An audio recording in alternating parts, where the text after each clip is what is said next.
Hello and welcome to the next edition of our New South Wales Referees Life Member Series. Today we're going to talk to a man who's had a very interesting experience in his first grade career, a feat that will probably never be achieved ever again in the game.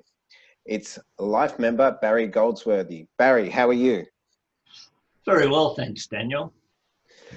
What are you doing in these difficult times to keep yourself busy and occupied? Like most of us, I am bored, missing my bowls, golf, races, and of course, a draft beer. How's retirement treating you? I retired in October 2006. My good mate Bobby Stiles said, "Would you like to play golf?" I said yes, where and when.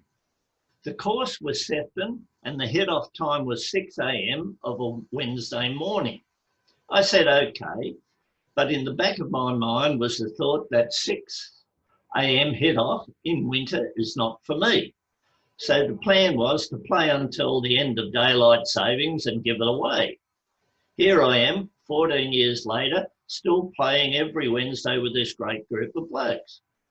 I also joined Gosford Race Club with another group of blokes. We call ourselves the Brown Paper Bag Company, as most of the group are ex-coppers. And the other thing I did was take up bowls. Now, you very much like your bowls, you enjoy your bowls. Is there any good news on the horizon? Going off topic for a minute, is it looking like we might get back to bowls shortly? There is things coming up. It's hard because of the social distancing that's required. But I first started bowls at the West Epping Panthers Bowling Club.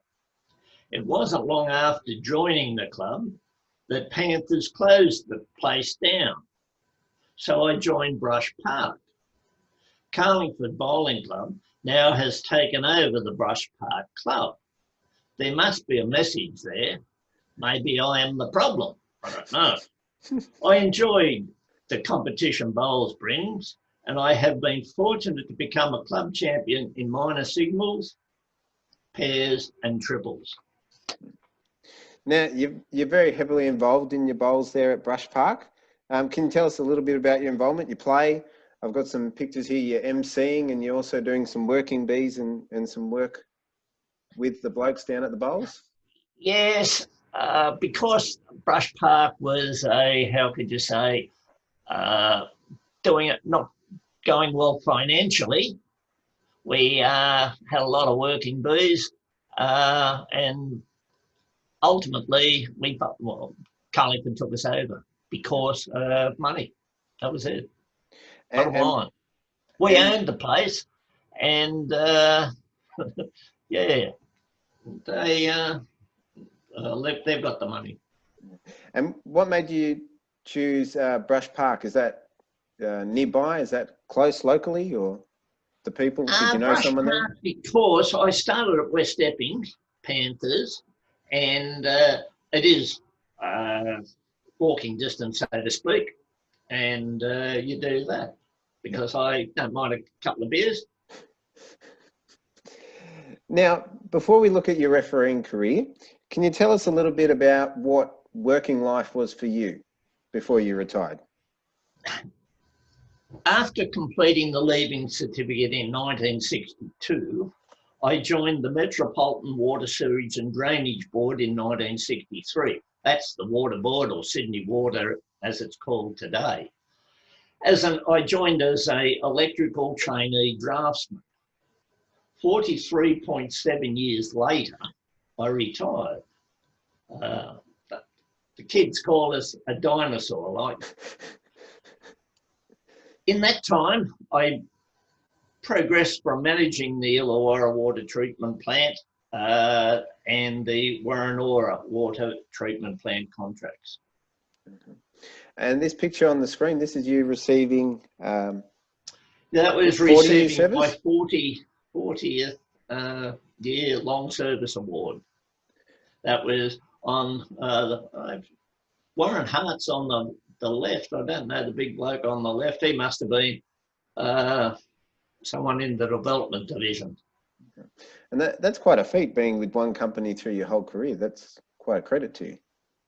Yeah, so I never. It was interesting. I started as a, as I said, electrical draftsman, and the first day they sent me out to the workshops at Waterloo. Waterloo was the place.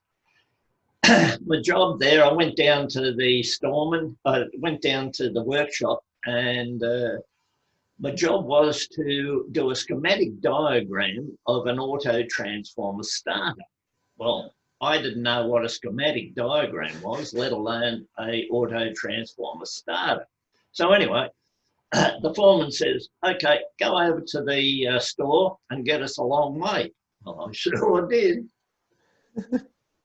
No, those words go over my head as well. Yeah. How did you find working at the water board and refereeing at the same time, with training commitments and games on the weekend? No problem, because I'd finished my certificate at that time, and I had, what would you say, enough time. I didn't have to stay, you know, it was a 9 to 5 job, so to speak. I used to get rostered days off, and that way you could do your work at home and have your time for sport. And it was sport. Not today, you know, refereeing's a business. When I was refereeing, it was a sport. Yeah, I suppose that ties into what you're saying. You didn't have to travel as much either back in those days either. You didn't have to fly into state. It was all New South Wales based. The furthest you went was Canberra, I suppose. That's correct. It was all local, yes. Yep. Well, let's have a look. Let's go back to the start of your career. You took up the whistle way back in 1967 with Balmain referees. Can you let us know why you took up the whistle and how this came about? I enjoyed playing football. I really did. But too many aches and pains were occurring, and that was really interfering with my studies and career. So in the local paper, there was an ad for referees in the Balmain district. So I followed that up.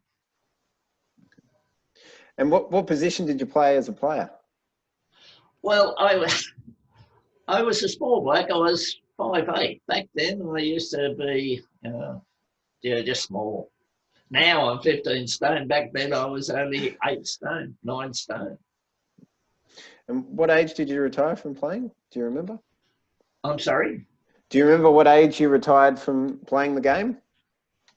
Well, I started working in 63, and I would have done it, maybe one year after that, 64, maybe 65. And because I had to, at that time, do electrical engineering certificate, and that was 4 nights a week. Sometimes it was 3 nights a week, so just too hard. So you're a life member of Balmain. You became a life member in 1977. What does this mean to you? To me, there's no greater honour than having one's peers bestow life membership upon you. That's it. Someone just gives you, for your work you've done, it's no greater honour. I think it's particularly pleasing as it does come from the peers, the people around you. That's the only way you can get life membership.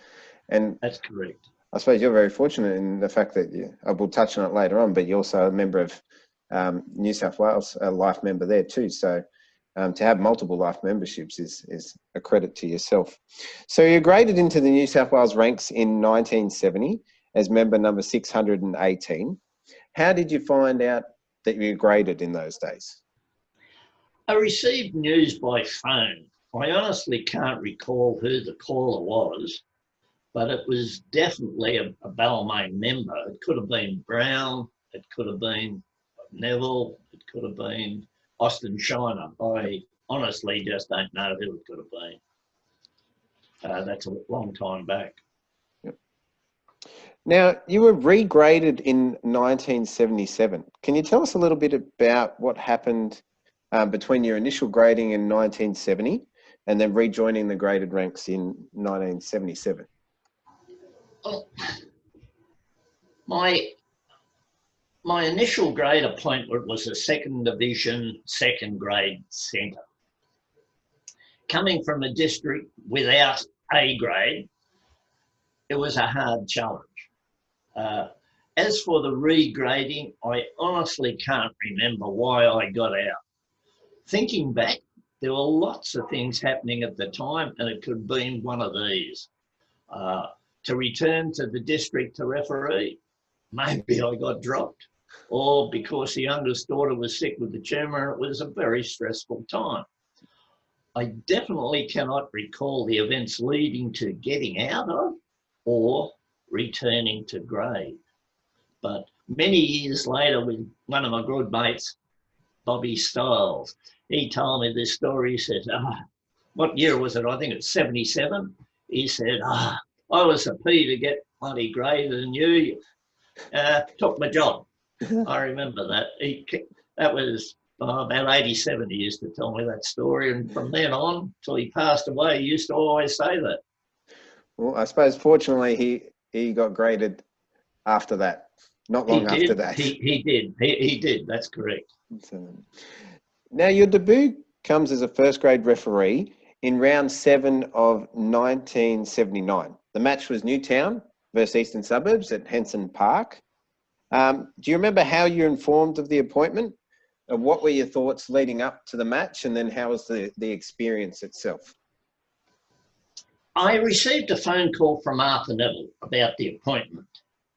I had 2 very good touch judges, Ian McCall and Neil Clements, on the game, and they helped calm the nerves. The result of the game was East 19, the Jets 9. The match had controversy. I disallowed the Jets halfback Barry Woods a try, sent off East forward John Harvey for a head-high tackle, and the Jets claimed an East try came from a shepherd. That was my welcome to first grade. Definitely not an easy day at the office to start off with. Had its moments. Now, who were some of the influential figures or mentors for yourself as you were working your way through the grades? There's my friend, training partner, Max Thompson. He was the man. There was a lot of others, but he was the man. Yep. So he came into grade a few years before you, and he'd already established himself, and he was sort of like... Yes, Max, Balmain man, a waterboard man or a Sydney water man. He was out in the field, I was out in the workshop field. Yes, we just got to talk. I think it's interesting. Over the games. That's it, yeah. Very good man. Calming influence. And an excellent touch judge. And an excellent bloke too. Test matches, grand finals. I think it's interesting. You mentioned that you both worked together. I think if you talk to so many referees, there's so many people that have those links in the outside world as well, outside of refereeing. Someone they work with or they come across and end up becoming friends for life. Correct. So you refereed in an era of very tough but skillful football. Who were some of the toughest players you refereed in terms of defending and backing up time after time? Not so much as giving you a gobful, but just tough players. There were many tough footballers going around: Beetson, O'Reilly, O'Neill, Young, and Peter Kelly. I think Peter Kelly had the record for being on the field for a minute before he got sent off. However, I personally admired Jim Cady, John Baker, and Terry Randall for their work rate. Oh, it was first class. They didn't take a backward step, and they would not shirk taking on the big men. They certainly played above their weight. Certainly. They were the men. There were certainly many players like that back in the 80s and 70s. You mentioned Peter Kelly. We spoke to Mick Stone. I don't think he was even on for 6 seconds, Peter Kelly, that Anzac Day. He beat the bugle. Oh, no, he held the record, that's all I know. It is the world record. Now, we're going to move on to what might also be be a world record. And I've got here in the background of sitting at Henson Park. So there was a day, round 5, 1982, you refereed the only ever 0-0 draw in first grade history between Newtown and Canterbury. Now, I'm going to have a little look at this vision on here. We might just listen in, and then I'll get your thoughts on the actual game itself. Putting together highlights for this next segment was a real challenge, I can tell you, because it concerns a strange piece of rugby league history in 1982. The code that built its principles on attacking skills and ball movement finally swallowed what most people would have thought impossible. Newtown and Canterbury played 80 minutes of football without scoring a single point, thereby creating the first scoreless match since the competition began back in 1908. This game that wrote a page in rugby league's history so boring, the tension mounted as it became a possibility that neither team, for the first time in the game's history, was going to score a point. So a rare occurrence, never happened before then, and it probably, the way the game's structured now, won't ever happen again. You even got mentioned in Senator John Faulkner's address. What were your memories of that day? The day was wet. Rain pelted down throughout the game. With minutes of kickoff, the leather ball, it was a leather ball, it was slippery and heavy. I recall Newtown's halfback Ken Wilson saying it was like kicking a brick, a house brick. The match was generally played in the forwards. In the final 10 minutes of the game, a flare-up occurred 10 metres out from the Canterbury's goal line. My decision not to award a penalty, but to put down a scrum, became the talking point. At the time, it was just another game result. Now, I can appreciate the historical significance of the result. What are we, some 40 years later, and it still hasn't occurred again, and like I said, it probably won't happen again. Do you remember your thinking at the time why you didn't award a penalty? I listened to what my two touch judges said and pondered, and then just put down the scrum. Yeah. Were there many opportunities in that game, do you recall, to get points on the board? Were there many shots at goal or any close tries? Yeah, there was, I think Mortimer tried a few field goals. I think Wilson tried them too, but the ball was so heavy. Yep. The ball was so heavy. Sigsworth, I think he got a pass from, I don't know. So it was, I remember Sigsworth come and say, hey, that wasn't forward, but I think he got a pass from Ryan, the centre Ryan, and I just said it was forward. Yep. Now we've got the scoreboard up here, Newtown and Canterbury, 0-0. Yeah, as you can see there, was a wet day. How do you feel about this? Like, do people remember you because of being involved in that particular incident, or is it just another game for you? No, it's just, I did a game. The result of the game, the players did it, not I. I remember getting a phone call from a Newtown store with Terry Williams, the league historian. He talks about a game. My mates always give me a bit of a ribbing when it comes to the 28th of March. They say, we'll get, in 50 years, we'll get a race named after you up at Gosford. Yeah. Anyway, so we'll see. Now, you were involved in another, I suppose, historical event in the terms of our great game, the first game in the competition for the Green Machine. In 1982, that same year, you refereed Canberra's first game against South at Redfern Oval. Can you describe the feeling of anticipation leading up to Canberra joining the competition that day? Well, South welcomed Canberra's entry into the competition with I think it was 37-7 defeat. Canberra tried their hearts out, but 7 tries to 1 told the story. South simply had too much class and experience for Canberra on the day. They were just too strong. Yeah.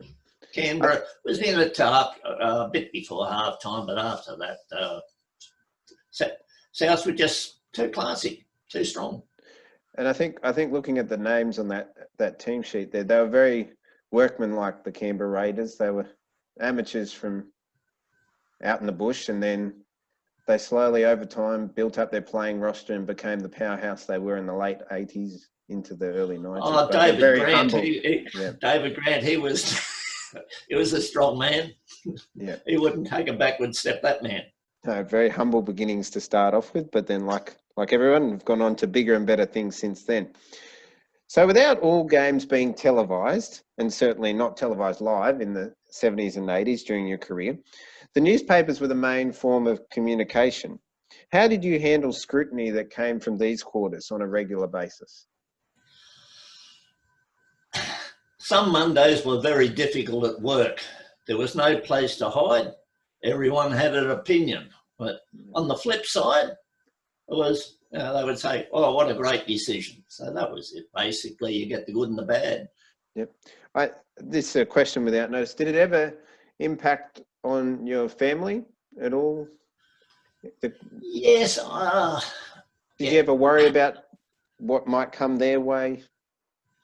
Two things that happened come to mind, and I was refereeing at Henson Park, and half time they called me and they said, there's a phone call about your wife. She's in a car accident. This never went anywhere. This is the first time this has ever come out. And I said, oh, because I had the car, I knew she was going out with a friend, a girlfriend. So I rang home. There she was. She was on the car. She was on the phone. So I just said, nah, that's a hoax. The other one was Peter Longhurst, Long Prawn. We were at, I think it was a sports ground. Ready, I forget the player from East. Anyway, he put the slipper in. So I sent Reddy off, and the next thing I find out when I got home, the wife got me by the face and she turned me this side. And I said, what's all this about? She said, oh, well, I received a phone call and they said, if Reddy does time, you're going to get, knock you around a bit. So that was it. So, yeah. Very unusual. Very unusual. Yeah. Particularly that first there one. It is, Reddy. I forget. John Byrne. There's the person. Yeah, John Byrne. Okay. There you go. No, they're two very unusual stories. To get a hoax call at the first one, time. That never came out. But anyway, it just came out today. Okay. So what was the best piece of advice you were given throughout your on-field career? Three things I do remember is, firstly, concentrate, referee what is in front of you, and be decisive in your decision-making. Those three things, that's it. I think particularly in those days without the thousands of TV cameras, as long as you were decisive and you quickly made your decision and stuck to it, you'd get away with it 9 times out of 10. That's correct. Right or wrong, you made it and that's it. Yeah. I think particularly as a touch judge with some of those corner post decisions and groundings, we don't get to go home now and watch 47 replays of it. It was made there and then. The people were standing in the crowd. They'd formed their opinion and that was it. Yeah, correct. Correct. So you ran during a golden era of officials. Who were some of your favourite people to run with from your time in grade? For me to name all the people will run out of time. We really would. There were so many good blokes. There was really good. Like McCall, Tomset, Brian Barry, Dougie Winton, Freeman, Georgie Callahan. He was a good bloke from Balmain. Brian Wiseman, Whizzer. Peter Longhurst, Long Prawn. Brian Gately, Georgie Benson. Just keep on going. It was a team effort. All that was just team effort. And I suppose most of those names you mentioned go on to be lifelong friends, even after refereeing. That's the nature of the beast. Yes, yes. Mhm. Oh, So, I forgot. Yeah, one person I forgot. My good old mate, Bobby Stiles. I should have brought Bobby up there. Yeah, but yeah, he was there. so you refereed 43 first grade games. Was there a match or moment that stood out as a highlight for you during your career?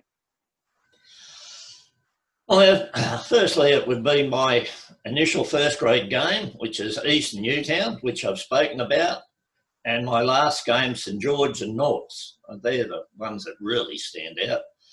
The St George and Norths was a very difficult game to referee, and I'd rather not comment on the circumstances following that game. But the other game would have been when you get a semi-final. I had a couple of semi-finals under 23 at especially at the SCG. They stand out. They stand out. And did you mention how special that first game was? Did you get to share that with your family? Did Carrie get to come and watch? Did she watch much in those days, or did she stay away from footy? What was her? I had young family, and Penrith, back in the days, they used to have castles and certain things. So used to take the three daughters to the game. They'd go out there, use the castle, come back, and then sometime through the game, someone will say, you're a mug ref, and the little daughter, Kimmy, would get up and say, oh, my dad's not a mug, and so Kerry had to move on, go somewhere else. Yeah, that was there. I used to take my middle daughter, she loved football, Parramatta through and through. She used to come to the games with me. One time we went out to Cronulla. Oh, yeah, another interesting day. We're out at Cronulla. We got down there under 23s or third grade, I forget which one it was. It's a long day for them to keep them, so they didn't get bored, let's put it that way. Go around and collect some cans. Well, my youngest one, Kimmy, she didn't understand the difference between a full can and a empty can because it was on the ground. She thought it was empty, and that caused a bit of a problem. We had to move around from there. But yes, they came. Yep. And I think they were very family-friendly days back then. You'd have the hill, and just about every ground had a hill. Yeah, every ground had a hill. They used to go up there. But yes, Penrith, they like to go up there because of the castle. Big area. Now, your first grade career came to an end in 1982, and your active career in grade not long after that. Can you tell us a little bit about the conclusion of your career? You had a bit of a hiatus until you got back involved in coaching in the late 1990s. I retired from grade at the end of 1983. Between 83 and the late 90s, my involvement in the game was the president. I was president of the New South Wales Public Service Referees Association, and I also refereed for the public service comp in the lunchtime at the Domain. Very good comp, and yes, made very good friends down there. Football friends. Can you tell us a little bit about those that don't know much about it? What was the public service comp, and how did you get involved in that? It was a lunchtime comp, very big. The finals, they had a couple of thousand all around the game at the Domain. McCarthy, Raper, a lot of first grade players played down there.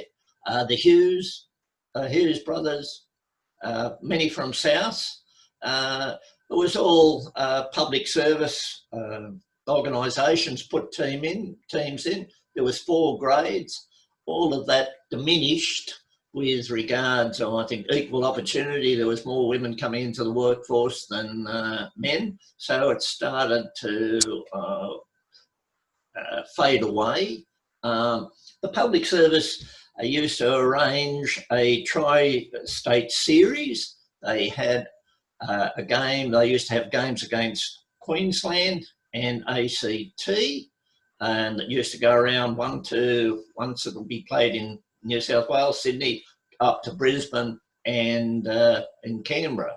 I was fortunate to be a co-manager of the New South Wales state side. From that series, they used to pick an Australian side, but they never played against anyone. So it's like a the idea was to get a side to play, to find a side to play against. The Queensland and New South Wales state sides used to play before the State of Origins because they wanted some games prior to that, and they used to use these games as a fill-in. Okay. So yeah, so that was the story around it. And you said you were manager of the Australian team. That ended up being like a merit squad. Basically, it was they picked the selectors. Picked players from all the states, Queensland, ACT and New South Wales, and formed an Australian side, and they picked managers for that, and I was fortunate out of that to get that spot, one of those spots. Yep. So after your time with the Public Service Rugby League, you came back involved with New South Wales referees, and you got into coaching roles for the Metropolitan Cup and the advisory board. What brought Barry back, or how did you get involved in those coaching roles? I just applied and I was accepted by Dennis Baggerino. That's the bottom line. Did you enjoy your roles coaching referees and passing on your experience? The provision of the communication gear and game videos certainly improved referees' development. It enabled you as a coach to review the game together with the referee, and you discuss certain aspects of the game. Finding the cause, whether it was a rule issue, a positioning one, fitness issue, lack of concentration, or just letting the game go, enable us as coaches together with the referee to develop plans to rectify the problems. And yes, I enjoyed my coaching role. I did. And I'm sure there'd be plenty of referees that have come through your tutelage, just like many others, and gone on to bigger and better things. Yeah, well, I remember Matty Chechen. Yeah, he'll tell you some stories. I can recall Cummings when he came in, Sutton when he was there, Badger. Yes, they were there. Yes. A lot of others that didn't make to the same heights as the others, but yes, they were there. Steve Lyons, I always remember him. He said, he appreciated it. Yeah. No, I'm sure they did. Now, you mentioned your bowls. Now, like most members of our great association, we enjoy the social aspect of refereeing off the field through many events. Can you talk us a little bit about your role on the social committee and some things that you were involved in on the social side of the association? The social aspect of the association in the 1970s and 80s was excellent because it involved the ladies and the family. The social calendar consists of convivials, bucks picnics, family Christmas picnics, and life members presentation nights. The invitations were to all these functions were also extended to our kindred associations. The social aspect has changed dramatically. I still like keeping in touch by attending the Leichhardt Bowls, Auckland Bash, and the Life Members function. I think they're very important events on the calendar, and they're enjoyed by many. And I think quite a few of those names that you mentioned, the McCalls and the like, heavily involved in the Lawn Bowls days. Brian Barry, yep. Brian Gately, very much so. They're there. Barry Cross, I can see him sitting at the front. Yes, a hell of a lot of good blokes. Ray Warner, he was a funny man, but yes. And the tradition and significance of the Brooklyn Bash lives on. I think it was the 30th anniversary this year, so it's still going strong. I couldn't make it this year, or is it this year the 30th? Or I couldn't make it last year because I was playing bowls at the time. In the club championship, which I won. Yeah, no, 2019, as in being the 30th. Yes, we're on to 2020 at the moment. Now, you became a life member of our great association in 2002. What did this recognition mean to you? On top of already being a life member of Balmain, this was another recognition that came your way for your off-field efforts.